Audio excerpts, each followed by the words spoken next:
Salam alaikum. Bonjour à tout le monde. Donc, dans cette vidéo, je tiens d'expliquer le reste des étapes et des phases de l'inflammation aiguë. Et je commence par la phase cellulaire. Donc, la phase cellulaire consiste à recruter toutes les cellules leucocytaires nécessaires pour l'élimination et le nettoyage de sites inflammatoires vis-à-vis l'agent pathogène ou l'antigène d'une façon générale. Donc, au cours de cette phase, on observe tous les phénomènes qui s'associent avec l'activation des cellules leucocytaires et l'infiltration de sites agressés ou de sites lésés de ces cellules immunitaires leucocytaires, généralement phagocytaires. Donc cette phase regroupe plusieurs étapes, plusieurs phénomènes, essentiellement la vasodilatation comme une première phase. Deuxièmement, le chémiotactisme. Troisièmement, la phagocytose. Quatrièmement, la flambée respiratoire. Et finalement, la libération ou le relargage d'un grand nombre des médiateurs pro-inflammatoires au niveau de sites lésés. Donc, on commence par l'extravasation. Qu'est-ce que ça veut dire, extravasation? Donc, extra, c'est-à-dire vers l'extérieur, et vasation, c'est par rapport, bien sûr, l'endothélium vasculaire ou bien les capillaires sanguins ou les vaisseaux sanguins.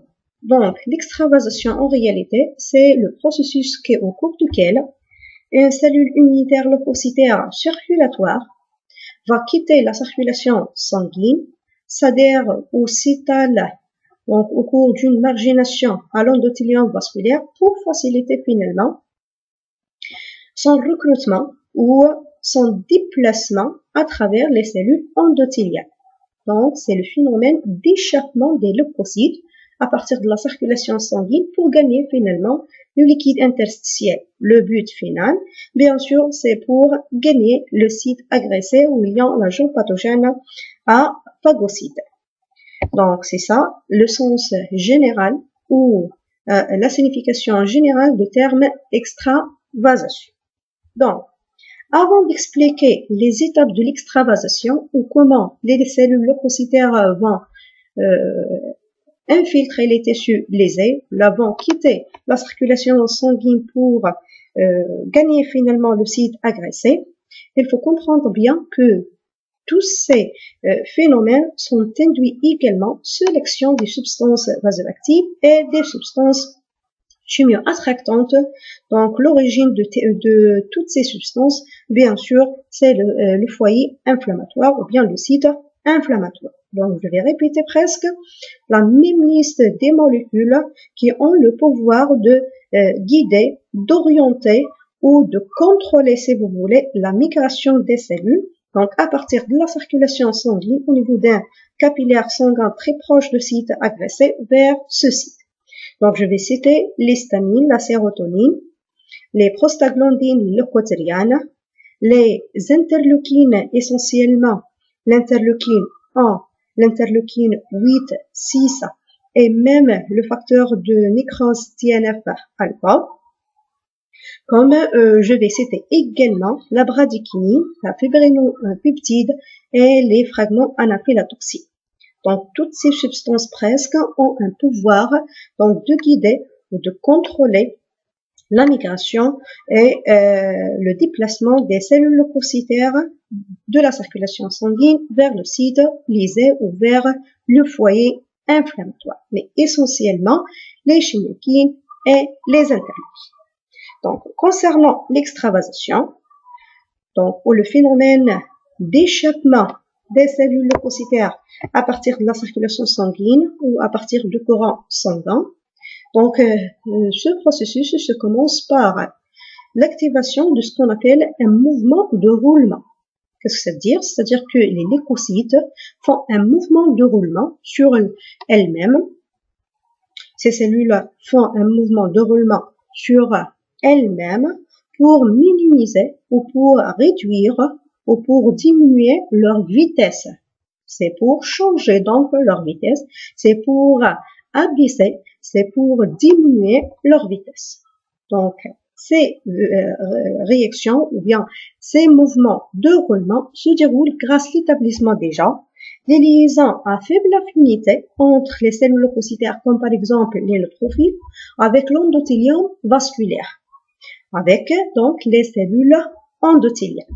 S'il y a des liaisons à faible affinité s'établit entre la cellule leucocytaire et les cellules endothéliales, donc cela a un effet direct sur la vitesse de d'écoulement ou la vitesse de mouvement de la cellule leucocytaire, par exemple les neutrophiles.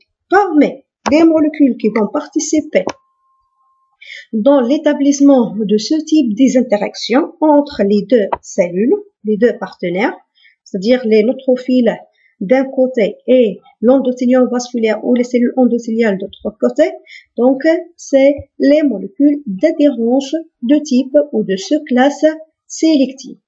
Le E-sélectine et le P-sélectine. Ça, c'est de la part de la cellule endothéliale. C'est-à-dire que cette cellule endothéliale doit exprimer à sa surface les molécules d'adhérence, les molécules responsables d'adhésion ou de cohésion cellulaire de type sélectine. Les sélectines trouvent leur ligand au niveau de la membrane, au niveau de la surface de la cellule leucocytaire, se forment des polysaccharides de mucine.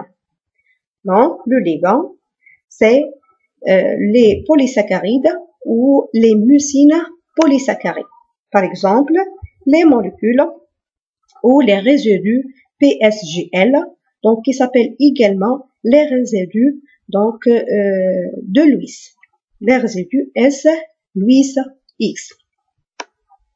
Donc l'essentiel c'est que s'il y a un grand nombre des interactions à faible affinité entre les cellules endothéliales et la cellule leucocytaire, donc cela va minimiser la vitesse d'écoulement de la cellule leucocytaire, ce qui entraîne un mouvement de roulement de la cellule sur elle-même.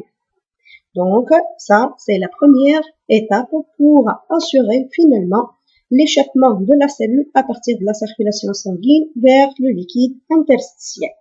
Et même l'expression de ces molécules d'adhérence à la surface de la cellule endothéliale, c'est l'effet de la fixation des molécules chimio-attractantes sur leur récepteur qui se trouve ici toujours, qui se trouve au niveau de la membrane des cellules endothéliales. L'étape suivante, c'est l'étape d'activation des cellules leucocytaires pour exprimer un autre type de molécules d'adhérence.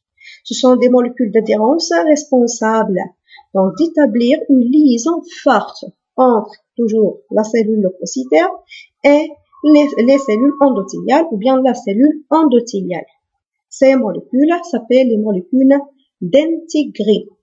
Je répète, concernant cette phase-là ou cette étape ou ce stade, donc de l'extravasation des leucocytes à partir d'une circulation sanguine, je dis que les leucocytes, pour faire vraiment un arrêt, donc pour freiner vraiment ces cellules, ont besoin d'une interaction forte maintenant. Ont besoin l'établissement, ont besoin la formation d'une liaison donc rigide, d'une liaison solide ou bien d'une liaison forte. Une liaison à forte affinité entre cette cellule leucocytaire et les cellules endothéliales. Donc, cela fait intervenir un autre type de molécules d'adhérence qui s'exprime maintenant à la fois de la membrane de deux cellules qui s'engagent dans cette liaison, les cellules leucocytaires et les cellules endothéliales. Ce type de molécules d'adhérence sont les intégrines qui se trouvent à la surface ou à la membrane de la cellule leucocytaire et qui a un ligand spécifique de type ECAM et VCAM, donc qui s'exprime maintenant à la membrane de la cellule endothéliale. C'est liant. Donc un établissement de ce type d'interaction, donc intégrine, ECAM, intégrine et BCAM, donc cela facilite vraiment donc le freinage ou bien l'arrêt de la cellule. Donc l'étape suivante, numéro 3, c'est l'arrêt ou la formation donc d'une liaison fermée qui conduit finalement à une adhésion fermée. C'est-à-dire que cette cellule s'adhère complètement donc à la paroi endothéliale grâce à la présence d'une liaison covalente entre l'intégrine et les molécules CAM. Donc on a arrivé à freiner vraiment la cellule leucocytaire pour faciliter donc son passage à travers de l'endothélium vasculaire. La dernière étape, c'est la migration trans-endothéliale. Voici donc la figure 19 qui représente ces étapes d'extravasation, parmi lesquelles la migration trans-endothéliale, c'est-à-dire un passage à travers, trans c'est à travers, endothélial, c'est-à-dire à travers les espaces ou les jonctions formées entre les cellules endothéliales adjacentes. Donc, ce passage-là se repose bien sûr sur la formation d'un phylopode. Donc, et dans ce cas, la cellule peut-être a besoin de sécréter également des enzymes hydrolases. C'est pour dégrader les composants de la lame basale membranaire, ce qui facilite finalement donc leur passage. Donc, ces cellules vont se faufiler à travers les jonctions, donc ou les gaps, ou les lacunes, ou les espaces inter-endothéliales, donc pour gagner finalement le liquide interstitiel. Et cela donc se repose sur l'effet toujours de substances chimio-attractantes qui agissent sur leurs récepteurs spécifiques, donc trouvés au niveau de la membrane, afin de modifier, afin d'activer, si vous voulez, l'expression des molécules d'adhérence à la surface, tout d'abord des cellules endothéliales, ensuite sur les cellules leucocytaires, donc pour faciliter leur recrutement vers le site inflammatoire ou vers le site lésé. Donc ça, c'est concernant l'extravasation. نعم، بالنسبة للإكسترافازاسيون هي أول مرحلة راح تقوم بها الخلايا اللي فيها بيان سور هاد الخلايا راح ينتقلوا من مجرى الدم إلى حيث يوجد الجسم الغريب. والهدف طبعا سي القضاء على هذا الجسم. دونك لو ديبلاسمون في الحالة هذه أو الانتقال الخلايا في هذه الحالة راح ينطلق من الأوعية الدموية ليصل في النهاية إلى الموقع الموصل. ستنطلق هذه العملية لما الخلية تحاول تنقص السرعة نتاعها. دونك في حالة دونك ضعف سرعة انتقال الخلية. لإضعاف سرعة انتقال الخلية عبر الدم، الخلية دونك المناعية طبعا، دونك يجب وضع روابط. دونك هذه الروابط راح تكون روابط ضعيفة في بداية الأمر، مما يؤدي إلى حركة دوران الخلية حول نفسها عن طريق صنع روابط مع جدار الأوعية الدموية، عن طريق لي موسينا، دونك عن طريق لي سيليكتين. ثم ثانيا هذه الخلايا تقوم بوضع روابط أخرى أقوى، دونك روابط أخرى شديدة عن طريق لي موليكول دانتيغرين et leur ligand ECAM et VCAM. في حالة حدوث هذا النوع من الروابط ما بين الخلايا المناعية وخلايا الجدار الوعائي، سنضمن توقف تام للخلية. Donc la cellule va s'étaler, si vous voulez, complètement sur l'endothélium vasculaire. نهاية هذه المرحلة راح يكون عن طريق عبور تام للخلية المناعية عن طريق أو عبر الخلايا المشكلة لجدار الوعاء. Donc la migration trans-endothéliale. هذه الانتقال أو هذا الانتقال يعتمد على تغيير شكل الخلية. في السابق كانت الخلية على شكل دائري أو بيضاوي. Donc هذه الخلية ستغير من شكلها، ستتخذ شكل متطاول عن طريق إظهار أرجل وهمية أو أرجل كاذبة. ثم الخلية ستقوم برمي كل جسمها خارج الوعاء الدموي أو خارج جهاز الدوران، donc le système circulatoire. دونك اللي تحصل أو اللي تتحصل أخيرا على تموقع في النسيج المصاب. هذا فيما يخص المرحلة الأولى من الانتقال إلى جهة الجسم المعتدي للقضاء عليه. Donc la deuxième étape, c'est l'étape de chimiotactisme. Donc, par définition, le chimiotactisme, c'est la migration des cellules donc à travers les tissus et les composants d'un tissu pour gagner finalement le site agressé. Cette migration ou ce déplacement est toujours contrôlé ou guidé ou orienté par un gradient de concentration des substances chimio-attractantes ou bien des facteurs chimiotactiques. Donc, les facteurs chimiotactiques sont sécrétés au niveau de sites inflammatoires et font agir sur l'endothélium vasculaire donc dans une étape d'extravasation. C'est pour faciliter donc l'échappement des leucocytes à partir de la circulation sanguine pour gagner finalement le liquide interstitiel.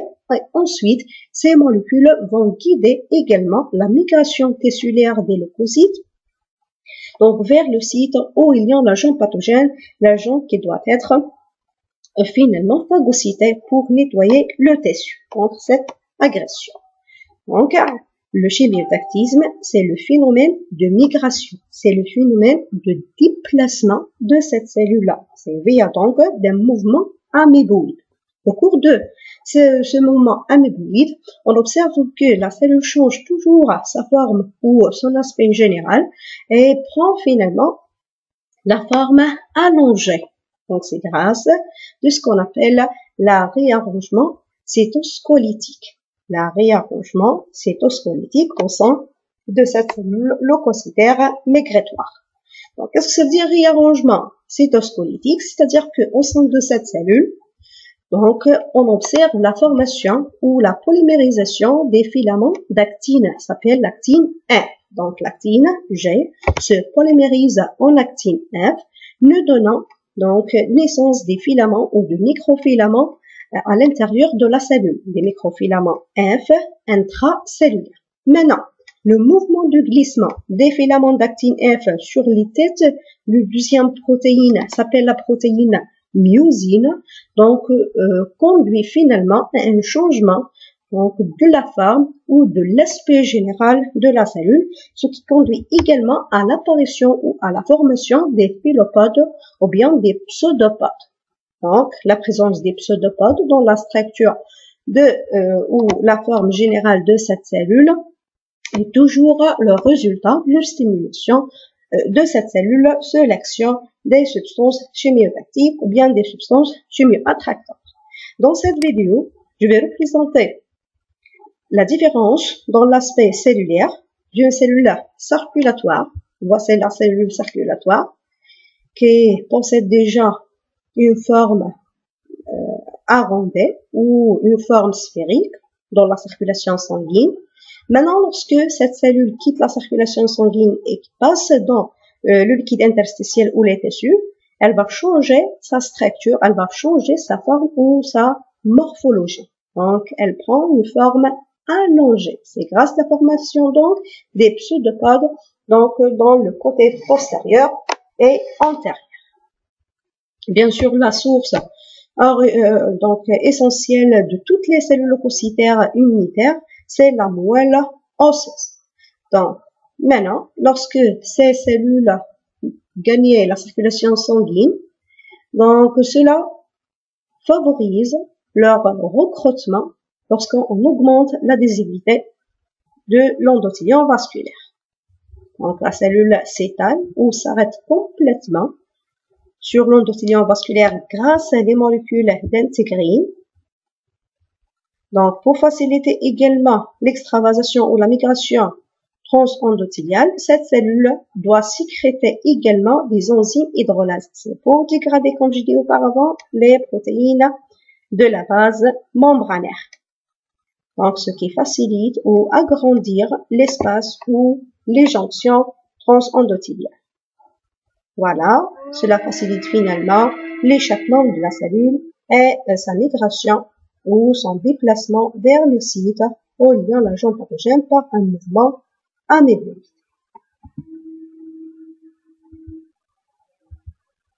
Une fois la cellule arrivée au site enflammé, elle va exercer bien sûr toutes les capacités nécessaires pour détruire, pour tuer, pour dégrader totalement l'agent pathogène. Presque le seul mode d'action qu'elle présente les cellules leucocytaires qui vont participer dans l'inflammation comme des médiateurs donc cellulaires, c'est la phagocytose.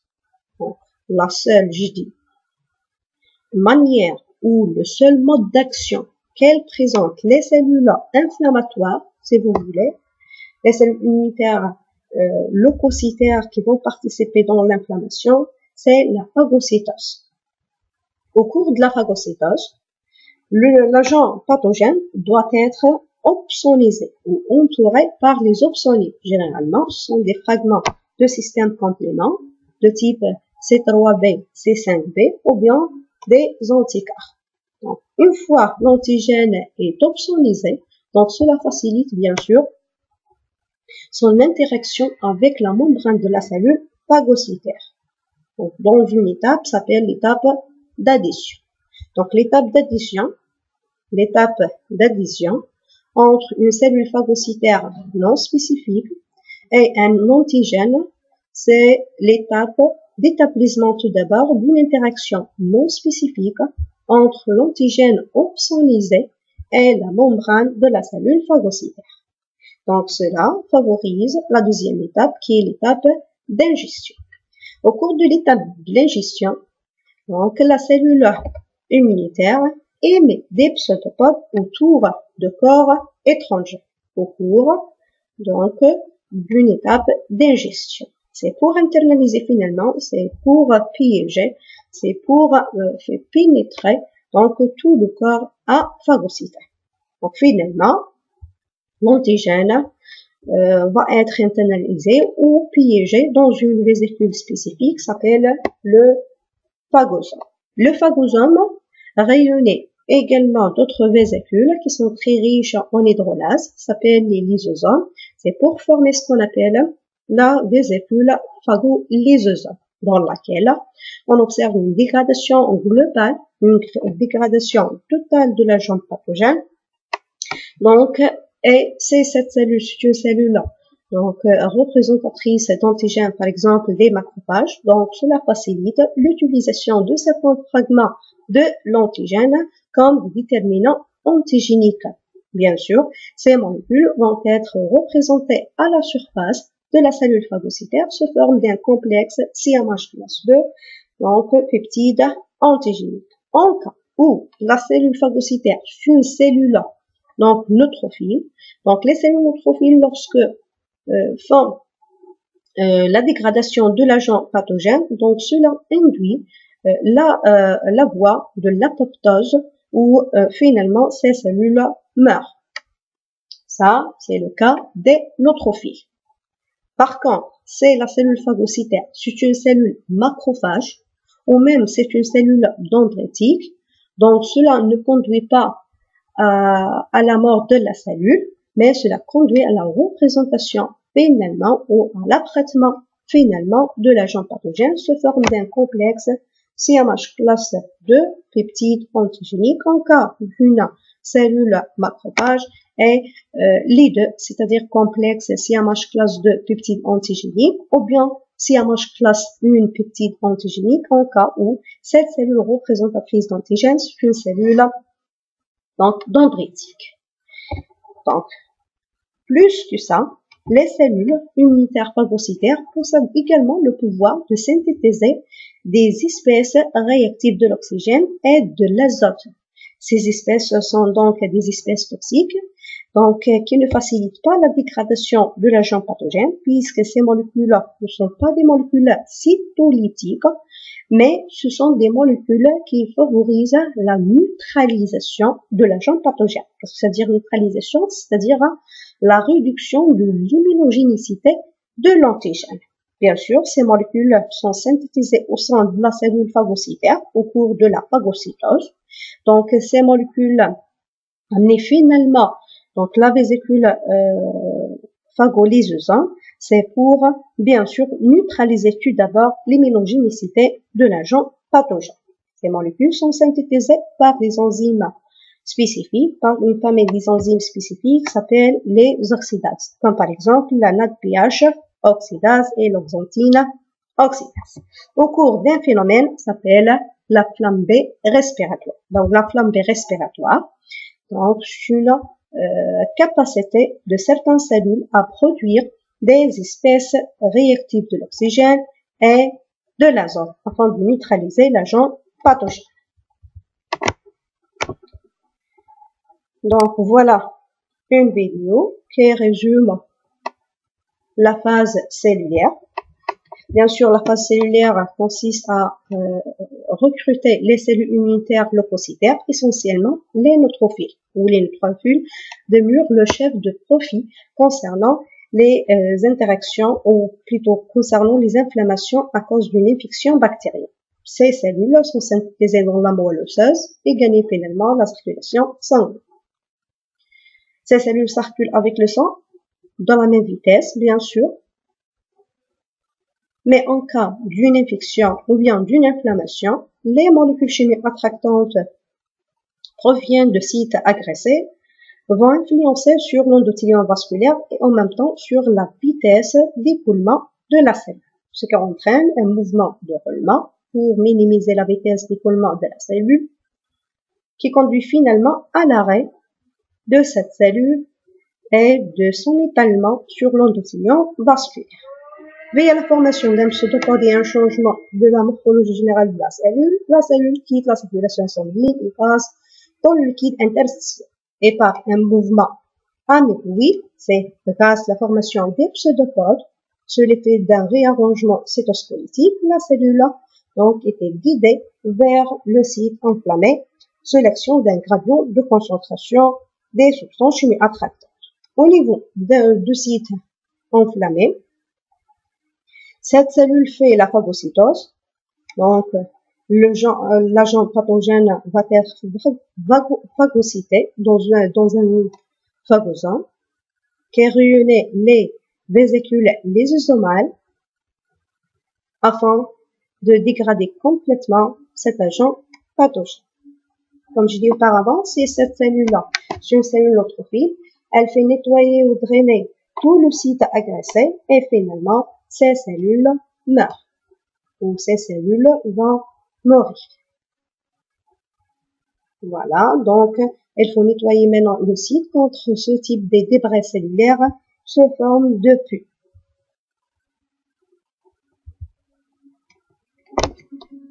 La dernière étape donc de l'inflammation après le nettoyage de sites lésés ou de sites agressés ou de foyers inflammatoires, c'est l'étape de restauration tissulaire ou de réparation de tissus. C'est l'étape donc ou la phase de résolution, au cours duquel on observe que nos organismes donc essayent de faire renouveler les constituants perdus. Donc s'il y a une perte des cellules, donc ces cellules manquantes doivent être remplacées par de nouvelles cellules. La même chose concernant les constituants protéiques. Donc j'ai donné un exemple dans cette structure tissulaire où cette structure a perdu déjà quelques cellules donc épithéliales ou endothéliales. Donc dans ce cas, on a besoin d'une source donc de ces différentes cellules. La source généralement, ce sont des cellules kératinocytes. Ces cellules ont un grand pouvoir de se différencier en n'importe quelle cellule, surtout en une cellule endothéliale ou bien une cellule épithéliale. Mais cela a besoin, bien sûr, de la présence d'un nombre de facteurs de croissance. Quelle est la source ou quelle est l'origine des facteurs de croissance responsables donc de la différenciation des kératinocytes en des cellules épithéliales ou bien des cellules endothéliales? La source, c'est d'autres types cellulaires, s'appellent les fibroblastes. Donc les fibroblastes sont l'origine ou sont les cellules qui vont sécréter les facteurs de croissance. Ces derniers vont agir sur la cellule kératinocyte plutôt, ce qui conduit à l'engagement de cette cellule dans une voie de différenciation pour nous donner finalement une cellule épithéliale ou bien une cellule endothéliale. Les fibroblastes sont également les cellules responsables de la sécrétion de la plupart des protéines qui forment la matrice extracellulaire. C'est pour remoduler, si vous voulez, la matrice extracellulaire ou les protéines matricielles. C'est-à-dire, s'il y a par exemple des protéines de la matrice extracellulaire qui subissent déjà une dégradation et deviennent des protéines non fonctionnelles, donc ces protéines doivent être remplacées également par des autres, comme par exemple le collagène, l'histamine ou plutôt l'élastine, donc les protéines de l'améline, ainsi de suite. Ces protéines vont être remplacées par d'autres, donc qui sont déjà sécrétées au niveau de la cellule fibroblastique ou par la cellule fibroblastique, ce qui conduit donc à une cicatrisation plus ou moins complète. Donc, dans la plupart des cas, on n'observe jamais une cicatrisation donc totale ou complète 100%. Donc, cela laisse toujours des cicatrices. Si ça dépend de tissus, si ça dépend de l'agent qui provoque donc l'agression. Donc, généralement, c'est ça. Qu'est-ce qui se passe au cours de la phase de résolution? C'est-à-dire que la résolution ne se déroule pas complètement à certains moments. Donc, la réaction inflammatoire se développe d'une réaction aiguë à une réaction inflammatoire chronique.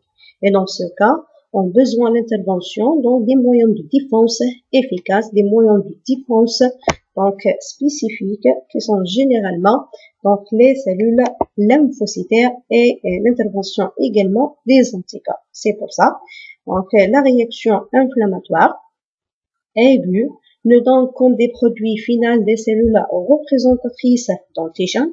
Ces cellules donc vont migrer vers les sites où il y a les lymphocytes T et les lymphocytes B.